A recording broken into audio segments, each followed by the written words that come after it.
Assalamualaikum dan salam sejahtera. Hari ini kita masuk untuk bab 3 pengendalian data untuk matematik MPAK. Okey. Bab 3 pengendalian data. Ini adalah pengendalian data. Biasanya data ni kita belajar dalam bidang statistik lah, dalam pengiraan. Sebagai contoh untuk masa sekarang ni coronavirus. Okey, coronavirus yang selalu kita tengok ada penggunaan data. Data yang selalu yang contoh diberi ini adalah dalam bentuk histogram. Okey. Kenapa kita perlu belajar mengenai pengendalian data ni? Kerana kita hendak mengira dan juga senang kita menganalisis sesuatu kejadian. Okay, sebagai contoh masa sekarang ni coronavirus. Jadi data-data tersebut yang kita dapat tu diolah agar orang ramai mudah untuk faham apa yang berlaku. Sebagai contoh di sini dia gunakan data-data tu, dia olah dalam bentuk graf begini. Dia ada bilangan kes dan juga hari-hari yang terlibat. Jadi kita tahu bahawa data-data tersebut 1 Ogos berapa kes yang berlaku, 7 Ogos berapa kes yang berlaku. Mudah untuk kita faham dan maklumat dapat disampaikan dengan baik. Okey, itu apa tujuannya kita belajar pengendalian data. Untuk SKM MPAK, Kimpalan dan fashion. Okay, kimpalan boleh juga belajar ni kamu gunakan dalam bentuk pengiraan bahan-bahan kamu. Fashion juga. Okay, pelajar fashion, bahan-bahan berapa yang kamu kira. Contohnya hari di sini berapa hari bulan, kamu letak bilangan barang atau stok yang kamu dapat, ataupun berapakah bilangan pelanggan. Okey, pelanggan. Sebagai contoh pelanggan. Jadi kamu tahu bahawa pelanggan kamu berapa hari bulan, berapa orang yang datang menempah untuk membuat kimpalan, atau berapa orang yang telah membuat tempahan baju. Itu untuk kes-kes kamulah. Macam-macam kita boleh olah. Macam-macam boleh kita olah penggunaan data-data tersebut. Okey. Dan seterusnya kita masuk standard kandungan. Standard kandungan untuk bab 3 adalah pengumpulan dan pengorganisasian data. Dan juga 3.2 kamu akan belajar cara untuk membuat histogram. Okey, ada caranya membuat histogram. Seterusnya ini adalah apa yang dia cuba terangkan mengenai statistik dan pengumpulan data yang relevan. Tapi cikgu terus masuk di sini. Okey, kaedah pengumpulan data. Okey, kaedah pengumpulan data ni ada banyaklah. Ini adalah antaranya. Yang pertama ialah tinjauan atau soal selidik. Bukan semua kaedah ni dia sesuai. Okey, ada tertentu. Sebagai contoh, tinjauan soal selidik ni jenis sukan yang digemari oleh murid. Ataupun dalam kamu punya konteks ni, kamu boleh soal selidik ataupun buat tinjauan fashion, baju manakah yang digemari oleh pelanggan untuk raya tahun ni, ataupun untuk kimpalan desain manakah yang mudah untuk desain manakah yang popular pelanggan ingin kamu buat. Contoh untuk tempahan kamu. Yang kedua, pemerhatian. Pemerhatian ni ini juga salah satu kaedah. Kamu duduk di tepi, kamu kira bilangan bas yang keluar dari tol, ataupun kamu di kelas, kamu buat pemerhatian berapa pelajar yang keluar ke tandas pada jam 10 pagi. Itu contoh. Berapa orang pelajar yang ke kantin pada waktu rehat. Itu pemerhatian, kamu boleh tengok keadaan sekeliling kamu. Itu kaedah. Yang kedua, temu bual. Temu bual ni kenalah ada interaksi. Okey, tidak kisahlah interaksi itu dari cara macam mana. Yang penting kamu datang temu bual, kamu berbincang, kamu tanya soalan. Okey, kamu di sini contohnya cara murid datang ke sekolah, kenalah tanya satu-satu. Berapa orang yang menaiki bas, berapa orang yang naik bas, berapa orang yang jalan kaki, dan sebagainya. Okey, dan sebagainya lah. Yang keempat adalah eksperimen. Eksperimen ni kamu kena buat lakukan tugasan tu. Kamu bukannya bertanya ataupun pemerhatian, tetapi kamu kena lakukan. Contohnya peningkatan suhu air apabila dipanaskan. Ini contoh membuat eksperimen. Okey. Itu adalah kaedah pengumpulan data. Okey. Seterusnya, ini adalah contoh pengumpulan data. Kita boleh masuk kepada ini. Klasifikasi data numerik. Klasifikasi data numerik. Apa itu data numerik? Data numerik ialah yang melibatkan angka. Numerik. Dia diambil daripada perkataan numerik ni macam nombor. Okey, atau bahasa Inggerisnya number. Okey, numerik. Jadi dia melibatkan angka ataupun nombor. Dan data numerik ni terbahagi kepada dua. Okey, apakah dia? Pertama ialah data discrete. Okey, discrete. Yang kedua adalah data selanjar. Data. Apakah maksud data-data yang diberitahu ni? Okey, ada di sini ada dua, data discrete dan data selanjar. Dia berbeza dan digunakan pun pada waktu berbeza. Okey, yang pertama sekali, data discrete ini adalah untuk mengira bilangan. Okey, berapakah orang, berapakah anak, berapakah jumlah. Itu untuk discrete. Manakala data selanjar ni dikumpulkan mengikut skala yang berterusan. Sebagai contohnya, okey, yang ni jisim pelajar diukur dengan kilogram. Okey, contohnya pelajar ni 40 kilogram, orang seterusnya 45 kilogram dan seterusnya lagi. Okey. Dan juga tinggi pelajar diukur dalam cm. Dia ada skala. Keywordnya adalah skala. Yang ini tingginya ada pengiraan. Yang ni ada pengiraan. Yang ni ada pengiraan. Ada skalanya, dia punya unitnya tu. Okey. Dan ini adalah contoh. Contoh 1. Klasifikasikan data numerik yang berikut. Okey.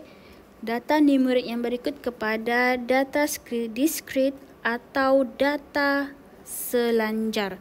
Okey. Yang pertama, bilangan haiwan yang dipelihara oleh 12 keluarga. 2, 3, 2, 4. Jadi dia mengira bilangan. Okey. Oleh kerana di situ ada perkataan bilangan. Jadi dia adalah data discrete. Okey, data discrete. Yang kedua, jisim bagi 6 orang murid.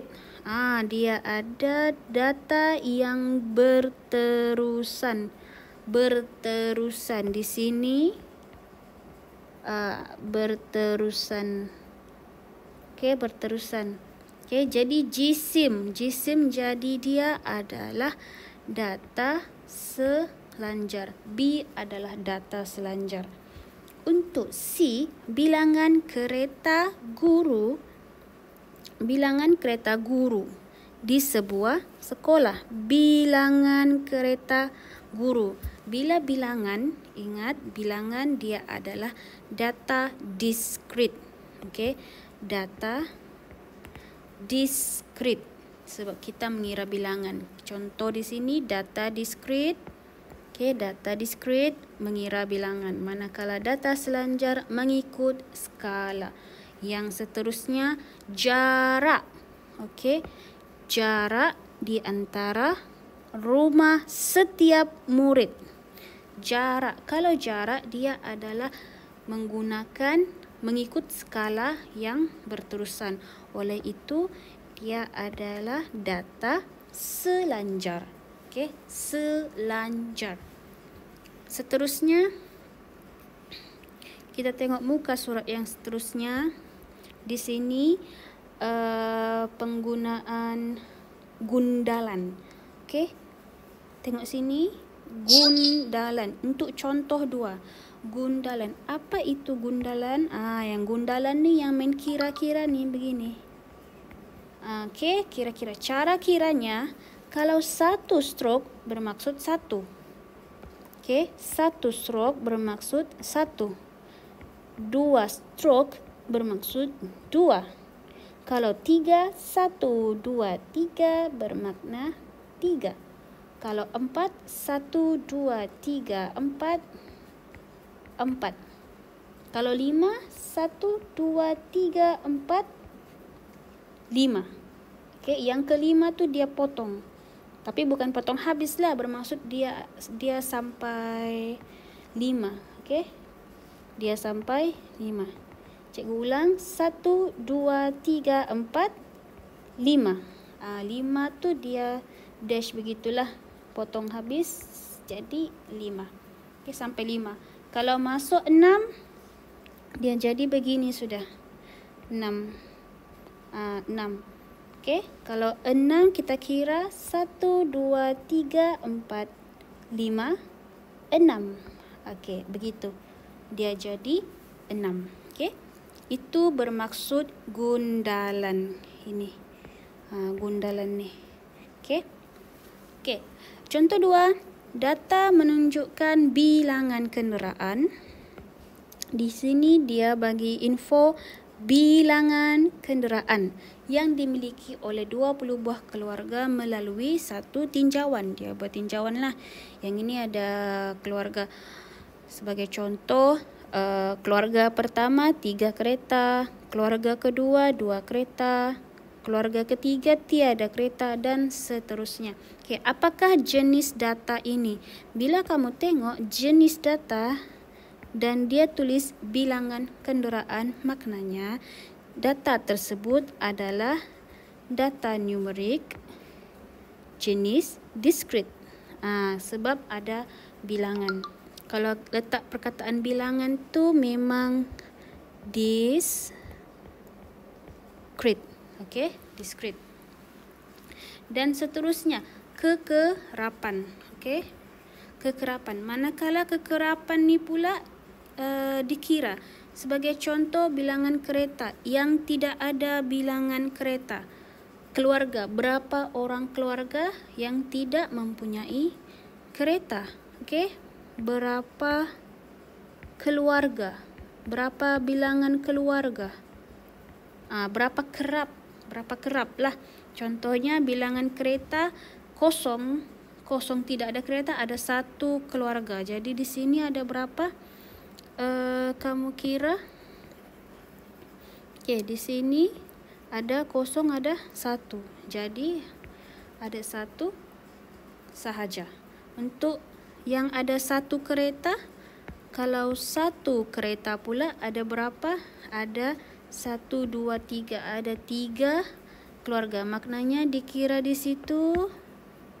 Okey, kira yang ada 1 kereta, 1, 2, 3. Ada 3 keluarga yang mempunyai 1 kereta. Yang berapa orang 1 kereta? Okey, kalau 2 kereta, Mana nombor 2? Nombor 2 berapa kali muncul? 3, 4, 5, 6. Nombor 2 ada 6 kali muncul. Maknanya untuk keluarga yang memiliki 2 kereta adalah 6 keluarga. Sebab apa? Kekerapannya sebanyak 6 kali. Okey, begitu. Dan seterusnya sehinggalah selesai. Jadi dijumlahkan berapa semuanya? Ada 20. Apa maksud 20 ni? Adalah 20 keluarga. Okey, boleh kiralah berapa?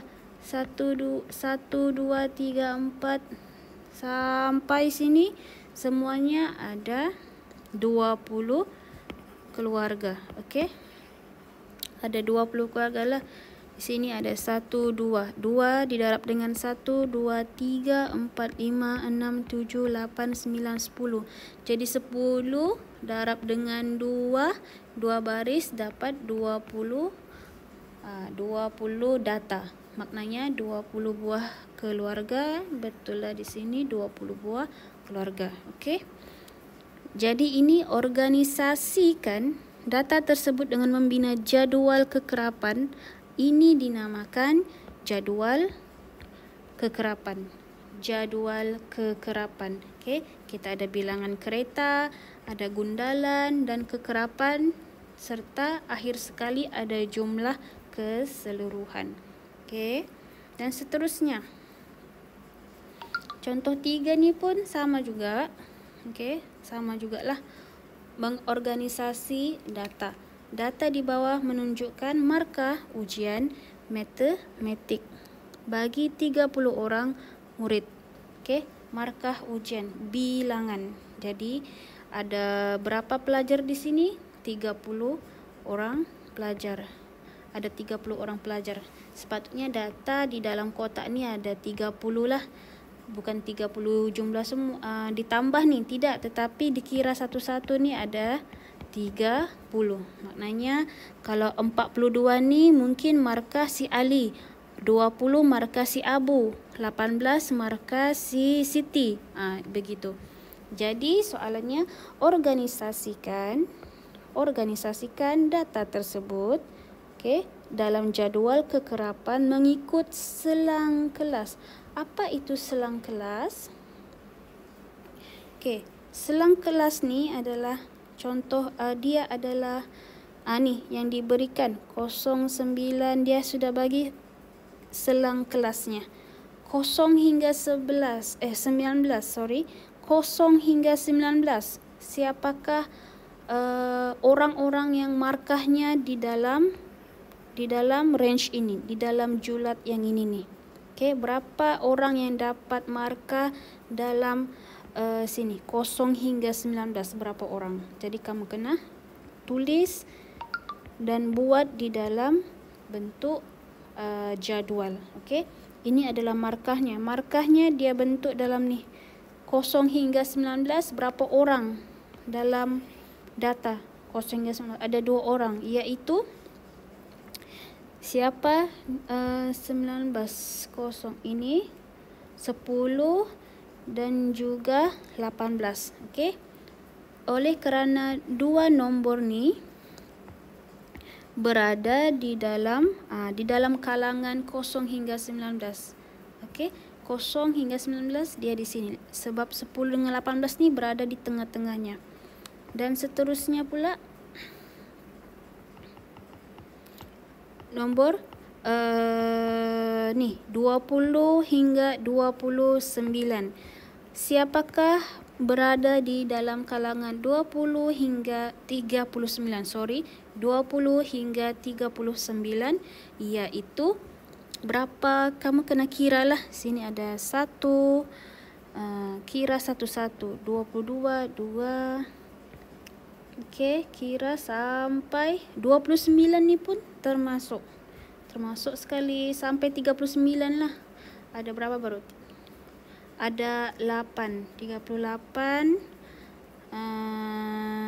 Seterusnya 35, 26. Okey, 1, 2, 3, 4, 5, 6, 7. Ada 8. Maknanya kamu kena kira dalam 20 hingga 39 ni ada berapa jumlahnya? 1, 2, 3, 4, 5, 6, 7, 8. Maknanya ada 8 pelajar yang mempunyai markah dalam lingkungan ni 20 hingga 39. Jadi kena buat gundalan lah. Kalau 8 kena kira lah 1, 2, 3, 4, 5, 6, 7, 8. Jadi gundalannya 8, kekerapannya pun 8. Dan seterusnya buat sampai habis selesai. Jadi untuk kekerapan ni semua dijumlahkan dan kita akan dapat 30 orang pelajar. Ini cara untuk membuat jadual kekerapan. Okey, kena ada markahnya, apa yang diberi, dan gundalan serta kekerapan dan jumlahnya. Itu untuk contoh 3. Seterusnya kita masuk untuk uji diri. Okey, uji diri 2. Uji diri 2 ni contoh latihan. Latihannya adalah data di bawah menunjukkan saiz kasut bagi 40 orang murid. Saiz kasut. Jadi ini adalah saiz kasut, ini adalah pelajar-pelajarnya. Ada 40 orang pelajar. Sinilah 40 orang murid. Okey. Jadi dia tanya, apakah jenis data numerik yang diberikan? Ini adalah bilangan kan? Berapa pelajar? Bilangan. Okey, bila bilangan dia sebenarnya adalah data diskrit. Data diskrit. Okey. Okey, data numerik yang jenisnya adalah data diskrit sebab dia ada bilangan saiz kasut. Okey, dan seterusnya ini organisasikan data tersebut dalam jadual kekerapan yang berikut. Okey, siap-siap sudah dia beri jadual kekerapan dan tinggal isi sahaja. Sebagai contoh, saiz kasut 3. Berapa pelajar, berapa murid yang menggunakan saiz kasut 3? Jadi kamu tengok di sini, kena kira berapa kali nombor 3. Nombor 3 ni muncul. Berapa kali muncul? Nombor 3. Jadi kena kiralah nombor 3 1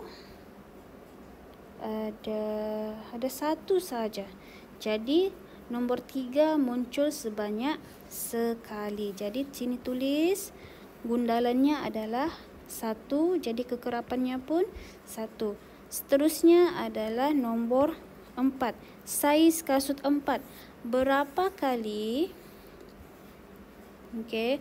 Berapa kali saiz 4 ni muncul? Okey, kita cari pula yang ni. Saiz 4 ada berapa kali? Kita kira nombor 4 berapa kali? 1. Seterusnya 2, 3. Setakat ini hanya ada 3. Jadi kita pun masukkan dalam data 1, 2, 3. Kekerapannya ada 3. Seterusnya kita cari saiz kasut 5. Saiz kasut 5. Saiz kasut 5 ada berapa kali muncul? Jadi kita kira berapa kali muncul. Okey, 1, 2, 3, 4, 5, 6, 7, 8, 9, 10, 11, 12, 13, 14. Ada 14 kali. Jadi 14 kali, kekerapannya 14. Kita kira sampai dapat 14. 1, 2, 3, 4, 5, 6, 7, 8, 9, 10, 11, 12, 13, 14. Okey, dia jadi begini. 14. 14. Okey. Dan seterusnya dia minta saiz nombor 6 pula. Saiz nombor 6. Kita cari saiz nombor 6 di sini. Berapakah saiz nombor 6 yang muncul? Kita kira saiz nombor 6 yang muncul di sini. Nombor 6 ada 1, 2, 3, 4, 5, 5, 6, 7, 8, 9, 10. Maknanya ada 10 kali nombor 6 muncul. Jadi kita letak 10. Jadi gundalannya 1, 2, 3, 4, 5. 1, 2, 3, 4, 5. Jadi 5 tambah 5, 10. Okey, yang seterusnya dia minta saiz kasut 7. Berapakah nombor 7 muncul? Berapa kalikah nombor 7 muncul? Okey, kita kira melalui di sini 7. Okey, kita zoom. 1, 2, 3, 4, 5, 6, 7. Nombor 7 ada 7 kali muncul. Jadi kita masukkan di dalam jadual kekerapan 7. Gundalannya adalah 1, 2, 3, 4, 5, 6, 7. Okey. Seterusnya nombor 8 pula. Nombor 8, berapa kalikah nombor 8 muncul? Okey.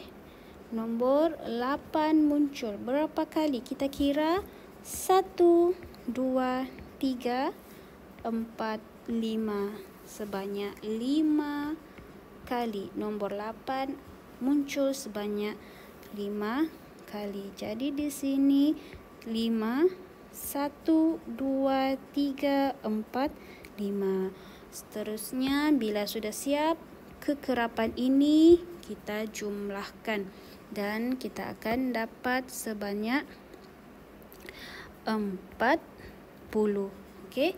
Sebab apa 40 kekerapannya? Bila tambah semua ada 40 orang murid. Dan sepatutnya juga kamu mesti mendapat kekerapan sebanyak 40. Okey, itu untuk soalan B. Untuk soalan soalan 1B. Untuk soalan nombor 2, kamu kena buat sebagai kerja rumah. Okey, dan hantar jawapan kepada cikgu. Okey, itu sahaja untuk hari ini dan seterusnya histogram akan cikgu sambung pada minggu hadapan. Okey, yang ini adalah jalan kerjanya.